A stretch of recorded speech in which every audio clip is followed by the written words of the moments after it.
Right, hello there everybody and welcome to the preview for Hull City versus Doncaster Rovers for the League One tie on Matchday 15. 14 for us, but overall 15. Wednesday the 2nd of December. This has been moved back from its original date because we played in the FA Cup on Sunday when we got beaten by Burger King FC. But, you know, I'm really not bothered. As much as you think, oh yeah, Joe, you're just saying that. If you watch my match reaction, if you haven't, watch it after this preview. You could tell that I was absolutely not bothered. I'm just adjusting the microphone, so if you hear some change, that's what it is. But I'm really not bothered. And I'll explain why in what Joe thinks. But anyway, on to team news. Greg Docherty and Reece Burke return as the Tigers return to league action against Doncaster Rovers at the K-Com Stadium. Scottish midfielder Docherty has missed the last 3 games through an unknown injury, but returns for this game. Burke has undergone a minor surgery on a broken nose picked up against Burton Albion, so missed the FA Cup tie at Stevenage last time out, but he's likely to be back in action this time round. On to ref watch then. The referee is Christopher Pollard, with the 2 linos being Alan Clayton and Matt Smith, with the 4th official being Andrew Miller. On to stats then. Hull City had 19 shots against Stevenage. Of those 19, 6 were on target. Hull City had 52% of possession. Hull City committed 20 fouls. This game was the 3rd game to feature a penalty shootout for the Tigers this season, the other 2 being in the Carabao Cup, 1 against Sunderland and 1 against Leeds. Won them both prior to this embarrassment. And this is the first season that Hull City won't be in the FA Cup 3rd round since 2003-04. Mental. What do I think then? Is KLP going to start, or will Adelakun and Scott keep, or will Adelakun or Scott keep their left wing spot? Emmanuel, Greaves, Burke and Elder back in at the back.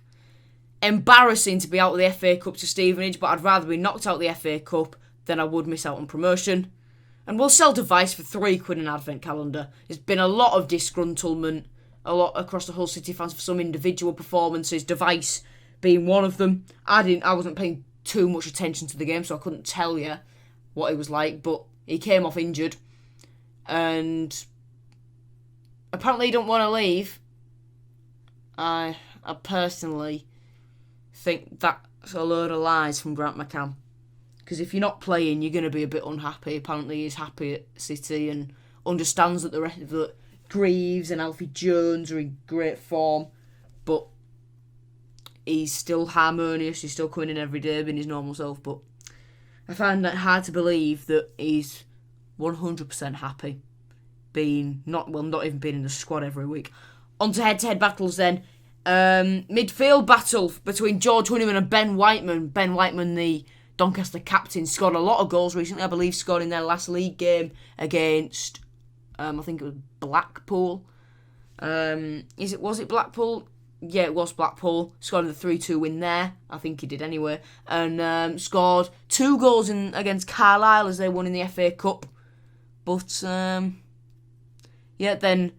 Fajiri Okunaberi against Jacob Greaves at the back. There's no opposite view or another view this week, so we're going to go straight to current form, where, we're not looking too bad.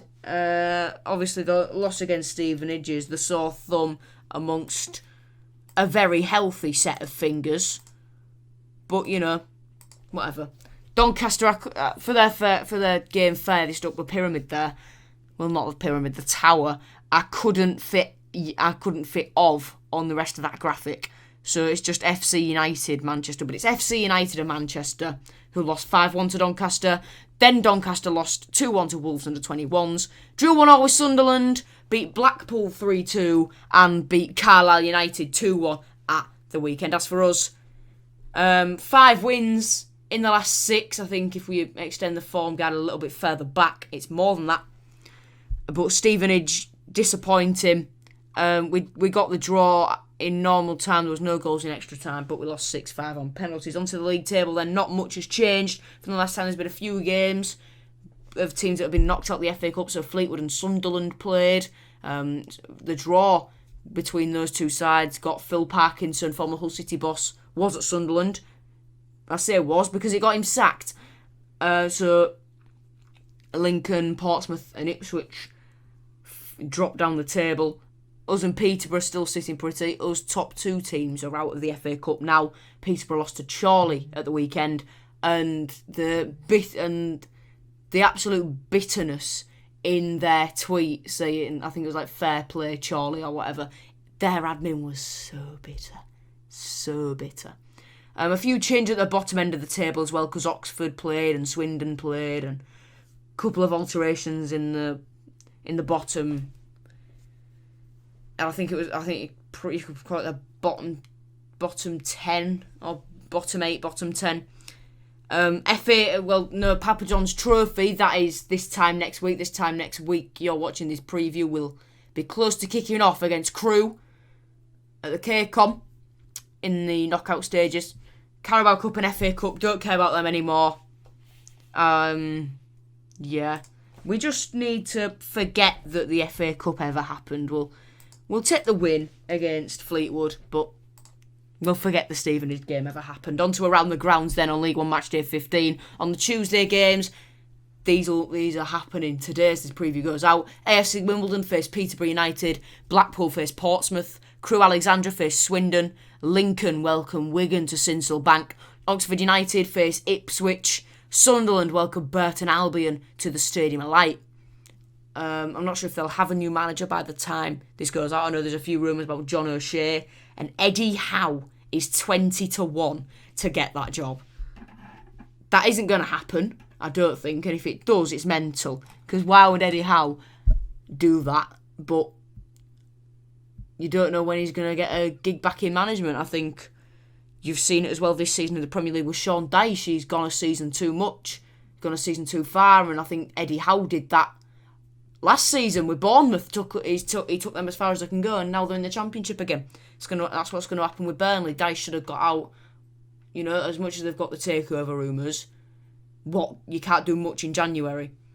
Anyway, Northampton face Fleetwood at Sixfields, and Plymouth face Rochdale as the final game on Tuesday. On Wednesday, this is when our game will be played as well. Bristol Rovers face Gillingham. Charlton Athletic welcome MK Dons to the Valley. And Shrewsbury Town face Accrington Stanley. Onto shared shirts, then it's Herbie Kane now. Disappointed that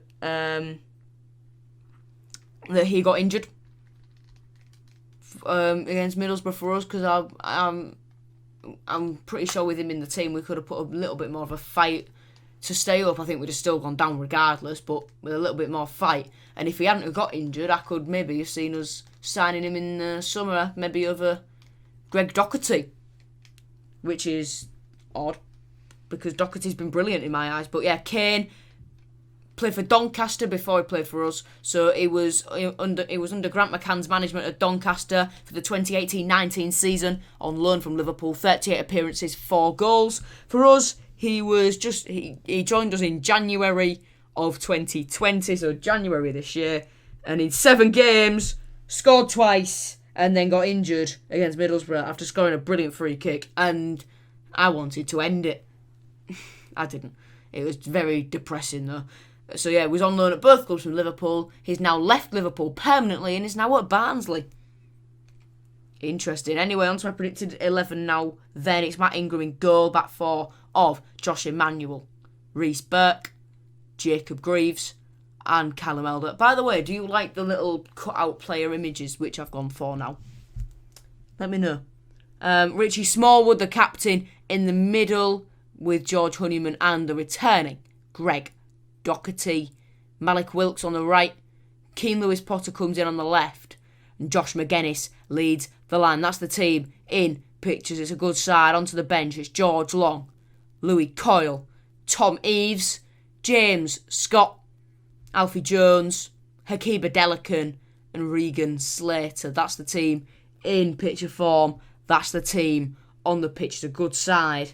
But onto the predicted score. Can it get the win? Just about. Doncaster have done a few giant killings this year. They've beaten, I think it was either Ipswich or Lincoln who they beat. They've beaten Sunderland as well. So, Darren Moore's got this team playing well, but I think we can get the win. Thank you very, very much for watching this preview. Hope you enjoyed. If you did, leave a like, subscribe if you're new, and I'll see you later. Bye-bye.